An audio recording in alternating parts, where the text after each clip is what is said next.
saya Yohanes Albertinus Mano dengan NIM 2019-591 ingin menjelaskan secara singkat teori dari manajemen strategik dan dari pengaplikasian PT Adara Energi. Di mana dalam chapter 1 ini, saya akan menjelaskan definisi manajemen strategik. Nah, strategi manajemen merupakan serangkaian keputusan dan tindakan dari manajemen tertinggi yang berpengaruh pada suatu kinerja perusahaan, di mana ada manfaat mempelajari strategic manajemen, yaitu yang pertama, memahami visi dan misi, yang kedua, memiliki strategi yang tepat, yang ketiga, memahami terhadap perubahan sebuah industri, yang terakhir yaitu meluruskan antara struktur, budaya, dan sumber daya. Nah, selanjutnya, ada tantangan dalam menerapkan manajemen strategik. Di sini ada 3, ada impact of globalization, impact of innovation, yang terakhir ada impact of sustainability. Dan selanjutnya juga, di sini ada basic model of strategic management, yaitu ada environmental scanning, strategi formulasi, strategi implementation, evaluation and control, dan yang terakhir adalah feedback.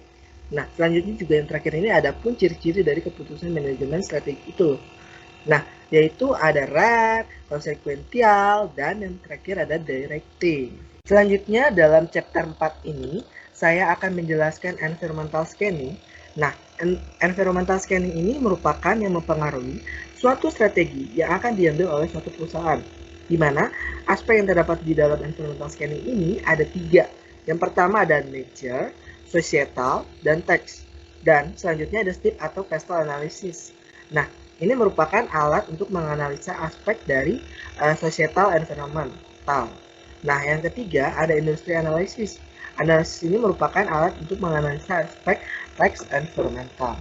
Nah, di dalam industri analisis ini bisa kita gunakan di dalam Porter 5 Force, yaitu ada yang pertama, threat of new entrant.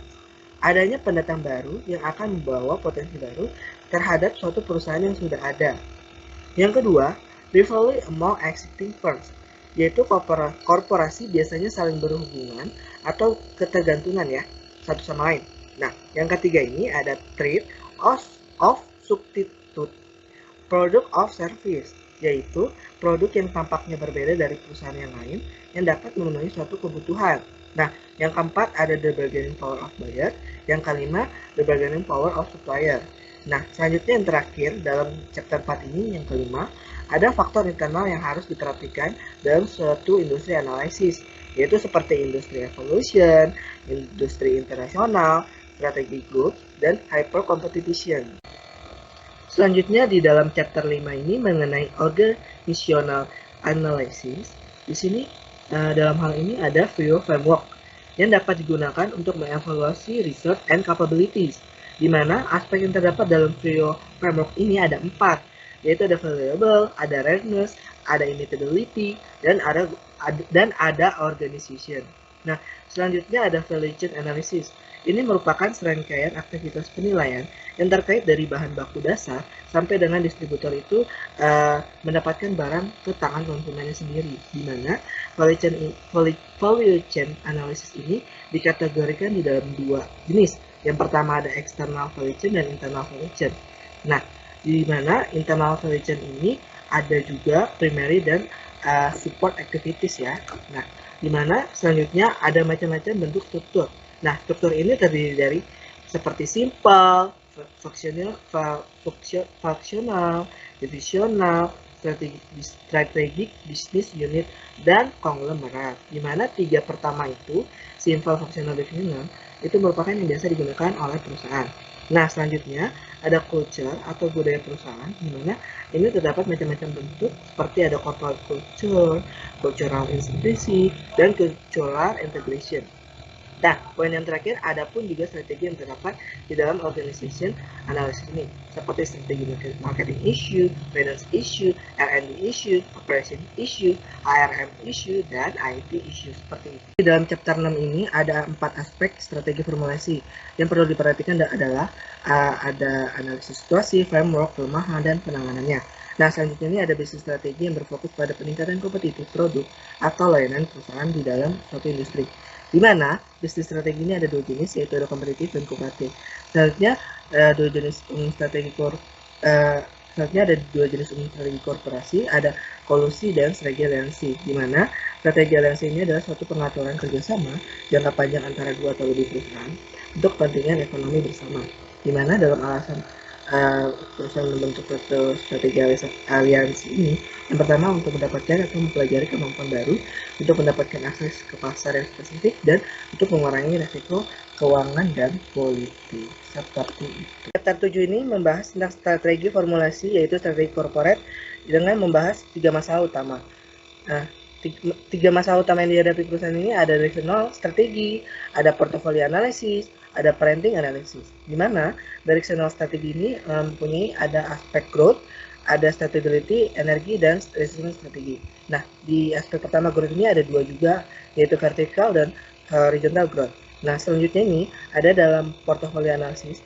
Biasanya teknik yang populer dalam suatu perusahaan itu adalah BCG Growth Share Matrix, di mana ada 4 jenis, yaitu ada question mark, stars, cash cow, dan dogs, di mana ini mempunyai keuntungan dan kelemahan, atau kelebihan kelemahannya yaitu dari BCG Growth Share Matrix. Yaitu yang pertama, kelebihannya itu ada evaluasi perusahaan per business unit.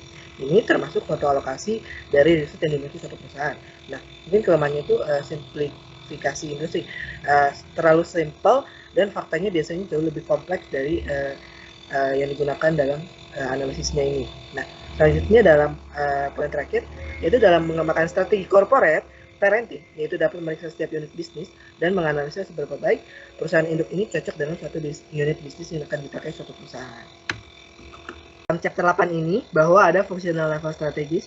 Yang pertama ada purchasing strategi, merupakan strategi memperoleh bahan baku. Yang kedua ada logistik strategi, yang merupakan arus produk ke dalam dan keluar perusahaan. Yang ketiga ada human resource management strategi, yang merupakan dapat mengolah SDM dan dapat mengembangkan skill serta managing teamwork dalam suatu perusahaan. Nah, yang terakhir ini ada IT strategi ya, yaitu mempunyai sistem yang efektif dan memenuhi kebutuhan informasi dalam suatu perusahaan. Nah, selanjutnya ada corporate skenario dalam suatu perusahaan, di mana ada 3 langkah untuk menyusun skenario ini dalam perusahaan. Nah, yang pertama, menggunakan analisa level industri, yang kedua jumlah aset yang dapat dialokasikan, yang ketiga, yang terakhir yaitu jangka waktu yang dapat diperlukan untuk membuat skenario. Selanjutnya, pengaplikasian PT Adara Energi, analisis matrix SWOT. Yang pertama ada strategi FO, Adara dapat meningkatkan kerjasama dengan pihak luar untuk membangun pembangkit listrik bertenaga batubara. Yang kedua ada strategi ST, Adara dapat memperkuat posisi pilar bisnis non batubara dan meningkatkan penjualan batubara Envirocoal untuk mengurangi dampak COVID-19, menurunkan permintaan batubara secara global sebesar 9%. Nah, yang ketiga ada strategi WO, Adara membangun dan memperbanyak teknologi boiler ultra superkritikal di lokasi yang strategis untuk mempermudah pendistribusian batubara dan menurunkan biaya yang dikeluarkan untuk meningkatkan gross profit margin perusahaan. Nah, yang terakhir yang keempat ada strategi WT, Adara meningkatkan gross profit margin untuk mengurangi dampak pandemi COVID-19 yang terjadi. Dalam PT Adara Energies menggunakan strategi corporate strategi yang pertama. Yang digunakan ke satu ada concentric diversification dengan mengembangkan industrinya ke industri yang masih berhubungan bisnis utamanya seperti Adara Mining. Nah, yang kedua, dalam stability, Adara berhasil melakukan penghematan sebanyak 25% selama tahun 2020 untuk melanjutkan strategi growth pada tahun 2021.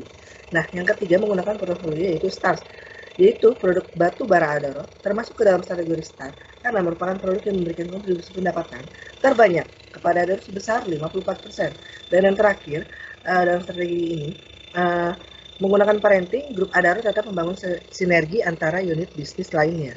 Selanjutnya di sini ada bisnis strategi serta fungsional dan operasional strategi. Nah, yang pertama menggunakan kompetitif strategi dalam differentiation produk Envirocoal. Nih, milik Adara merupakan produk yang unik karena memiliki kadar polutan yang rendah. Yang kedua, ada kolaboratif strategi yang value chain partnership nih. Nah, Adara bekerjasama dengan PLN. Nah, yang ketiga, R&D Adara menjadi perusahaan yang memiliki pembangkit pertama dan terbesar di Asia Tenggara yang menggunakan teknologi boiler ultra supercritical. Dan yang keempat, ini ada operation. Nah, ini melakukan continuous improvement dalam Adara Management System dengan melakukan penilaian kinerja terhadap karyawan Adara. Nah, yang terakhir ini ada logistik Adara yang merupakan strategi centralization yang dimana Adara ini memiliki anak perusahaan untuk menangani masalah logistik di dalam produk batu baranya sendiri. Nah, sekian dan terima kasih atas penjelasan manajemen strategi.